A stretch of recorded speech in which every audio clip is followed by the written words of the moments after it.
नमस्कार दोस्तों, आज इस वीडियो के माध्यम से मैं आपके साथ एक बहुत ज़रूरी बात शेयर करना चाहता हूं और वो है सेल्फ सेटिस्फेक्शन। कि इंसान की ज़िंदगी में सेल्फ सेटिस्फेक्शन बहुत ज़रूरी है।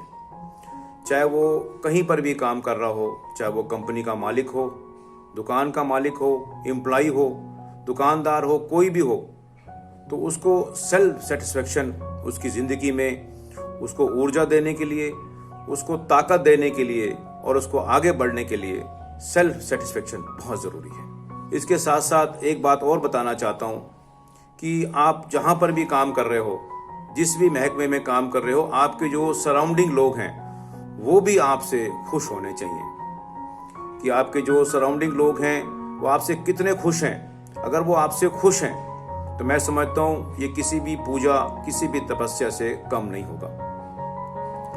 तो इंसान को अपनी ज़िंदगी में ये चेक करते रहना चाहिए कि सराउंडिंग लोग अगर आपसे खुश हैं तो बहुत अच्छी बात है। अगर वो सराउंडिंग लोग आपसे खुश नहीं हैं तो आपको इस तरीके से कोशिश करनी चाहिए कि थोड़ा सा अपने इम्प्लीमेंट करो ताकि सराउंडिंग लोग जो हैं आपसे खुश हों।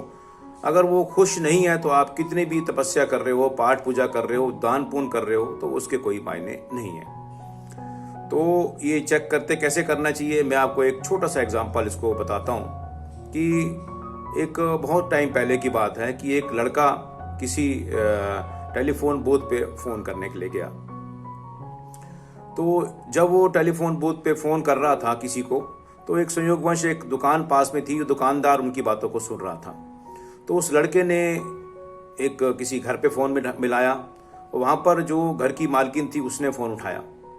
तो उस लड़के ने कहा कि मुझे मालूम चला है कि आपको किसी नौकर की तलाश है, तो मैं आपके घर में काम करना चाहता हूँ। तो उस मालकिन ने कहा, लेडी ने कहा कि नहीं, मेरे घर में जो नौकर है उससे मैं बहुत सेटिस्फाइड हूँ, तो मुझे किसी नौकर की ज़रूरत नहीं है।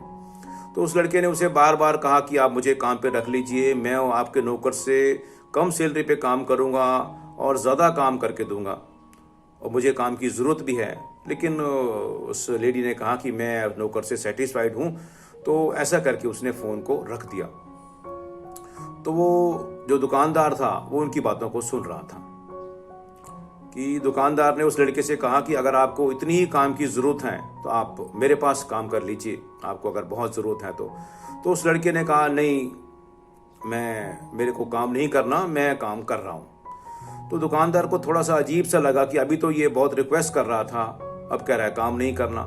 तो उस लड़के ने कहा, बेसिकली जहाँ मैंने फ़ोन मिलाया वो मेरी मालकिन थी और मैं उस घर का नौकर हूँ, तो मैं उस लेडी से फीडबैक ले रहा था कि वो मेरे काम से कितनी सेटिस्फाइड हैं। तो मुझे बहुत खुशी हुई कि मैं अपने फ़र्ज़ को ठीक तरीके से निभा पा रहा हूँ। तो इस तरीके से थोड़े बहुत प्रयास करते रहने चाहिए। और दूसरा एक बात और बताना चाहता हूँ कि हम में से बहुत सारे लोग भगवान के पास, गुरु के पास तभी जाते हैं जब बहुत कुछ हमारा ख़त्म हो चुका होता है। बहुत या तो बुजुर्ग अवस्था में जाते हैं या ज़िंदगी के सारे रास्ते ऑलमोस्ट बंद हो चुके होते हैं। तो मेरे ख्याल से भगवान के पास आप तभी जाओ जब आपके सारे रास्ते खुले हों और आप ज़िंदगी में बहुत पीक पर हो। तो ऐसे में भगवान शायद आपके ज़्यादा नज़दीक होंगे बजाय उसके कि आप बिल्कुल दर्द में या बिल्कुल बुजुर्ग होकर भगवान के पास जाएं।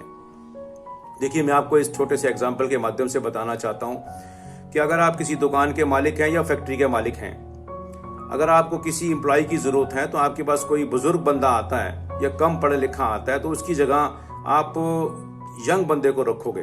तो वो तो उस फैक्ट्री का मालिक है, उसे पता है कि कौन किस अवस्था में मेरे पास आ रहा है। और एक बात और बताना चाहूँगा कि हमेशा भगवान के पास मांगने मत जाओ, कभी भगवान से मिलने भी जाओ, भगवान को ज़्यादा खुशी होगी। और लास्ट में बस यही कहना चाहता हूँ कि अगर ज़िंदगी में अगर कभी गिर जाओ तो खुद ही उठ जाना दोस्तों। कि लोग गिरे हुए पैसों को उठाते हैं, इंसानों को नहीं। Thank you.